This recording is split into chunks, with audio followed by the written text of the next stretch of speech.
అందరికీ నమస్కారం. పరాభవనామ ఉగాది సంవత్సర శుభాకాంక్షలు.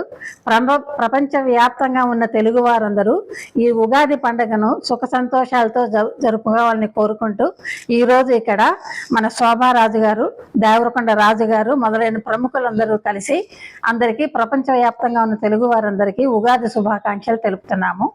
ఉగాది అనేది మనకి యుగానికి ఆరంభము, టైంని కాలిక్యులేట్ చేసేదానిగా చెప్తారు. దీనికి ఒక చిన్న కథ ఉంది.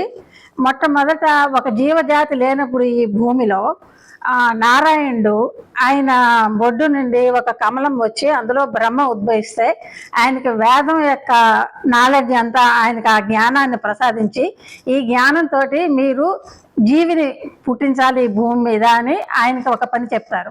అప్పుడు బ్రహ్మ నారాయణ యొక్క అందాన్ని చూసి మురిసిపోయి ఆయన, అయ్యా నిన్ను నేను వదిలి ఇక్కడ ఏ పని చెయ్యలేను అంటే, నేను నా పనిలో నేను వెళ్ళాలి కాబట్టి నేను నా విగ్రహం ఒకటి ఇస్తాను, ఆ విగ్రహాన్ని నువ్వు రోజు పూజ చేసుకుంటూ నువ్వు నేను చెప్పిన పని చేయమని నారాయణుడు బ్రహ్మకు ఆజ్ఞాపిస్తాడు. అప్పుడు బ్రహ్మ నారాయణుడు ఇచ్చిన స్వరూపంచిన డైటీ విగ్రహాన్ని దాన్ని పెట్టుకొని నిత్య పూజ కార్యక్రమాలు చేసుకొని ఈ జీవజాతిని ఆయన సృష్టి చేస్తారు. ఆ విగ్రహం అయితే ఎప్పుడు అదే డైటీ అర్చా విగ్రహం అంటారు. ఎప్పుడు మొట్టమొదట ఆ విగ్రహం వచ్చిందో దాన్నే మన ఉగాది యుగానికి ఆరంభంగా చెప్తారు. టైం క్యాలిక్యులేషన్ కూడా కాలాన్ని లెక్కించడం కూడా ఆ రోజే ప్రారంభమైంది. ఆ విగ్రహము బ్రహ్మ కొన్ని యుగాలు అయిన తర్వాత ఇక్ష్వాకు వంశరాజు అయిన ఇక్ష్వాకుకి ఇస్తారు. అది ఇక్ష్వాకు అంటే రాముడి యొక్క ముత్తాతలు అనమాట. ఆయన ఇక్ష్వాకు వంశంలో అలా ఒకరి దగ్గర నుంచి ఒకరికి వచ్చి అది రాముడి వరకు ఆ విగ్రహం వస్తుంది. వస్తే రాముడు ఆ విగ్రహాన్ని తన దగ్గర పట్టాభిషేకం జరిగినప్పుడు అందరికీ బహుమతులు ఇస్తూ ఈ విగ్రహాన్ని విభూషణుడికి ఇస్తాడు. ఆ విభీషణుడు ఆ విగ్రహాన్ని తీసుకొచ్చి మన ఇక్కడ తమిళనాడులో ఉన్న కావేరి నది ఒడ్డున దాన్ని ప్రతిష్ఠ చేస్తారు. అదే ఈనాటి శ్రీరంగం. ఆ శ్రీరంగంలో ఉగాది ఈరోజు జరుపుకుంటారు. ఎందుకంటే నారాయణుడి ఇచ్చిన విగ్రహ ప్రతిష్ఠ జరిగిన రోజు, తర్వాత ఆయన పుట్టినరోజు కూడా, రంగనాథ్ పుట్టినరోజు కూడా అక్కడ జరుపుకుంటారు. ఎవరైతే ఈరోజు ఉగాది జరుపుకుంటారో వాళ్ళందరికీ రంగనాథుడితోటి సంబంధం ఉంటుంది అని ఒక నమ్మిక అందరికీను. ఆ నమ్మకంతో శ్రీరంగనాథుడి ఆశీస్సులు అందుతుంది అని అందరికీ ఒక నమ్మిక.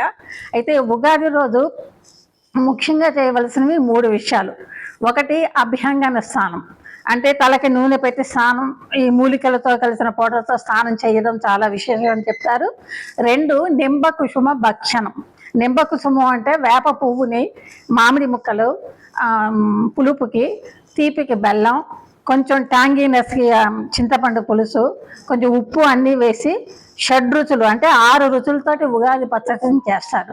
ఈ రుచులు మనకి ఏంటంటే ప్రతిదీ మన జీవితంలో మన కష్ట సుఖాలన్నీ ఎలా అనుభవిస్తామో ఈ రుచుల్లో తెలుపుతుంది అనేది ఆ ఉగాది పచ్చడి విశేషంగా చెప్తారు. ఉగాది పచ్చడి సేవించడం ఈరోజు చాలా విశేషం. 3వది పంచాంగ శ్రవణం.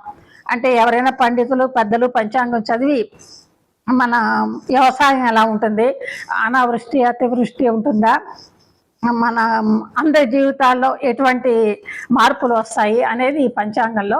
పంచాంగం అంటే 5 అంగాలు ఉండేది. నక్షత్రము, తిథి, కరణము, యోగము, డేటు అవన్నీ కలిపి పంచాంగం అంటారు. ఆ పంచాంగాన్ని విని పెద్దల ద్వారా మన ఫ్యూచర్లో ఆ సంవత్సరంలో ఎలా ఉంటుందో ముందర మనం తెలుసుకొని ఆనందంగా ఈ సంవత్సరం గడపడం అనేది విశేషం. ఈ 3టిని ఈరోజు ఉగాది రోజు చేసుకుని ప్రపంచవ్యాప్తంగా ఉన్న తెలుగు వారందరూ సుఖ సంతోషంగా ఉండాలని కోరుకుంటూ ఉగాది శుభాకాంక్షలు.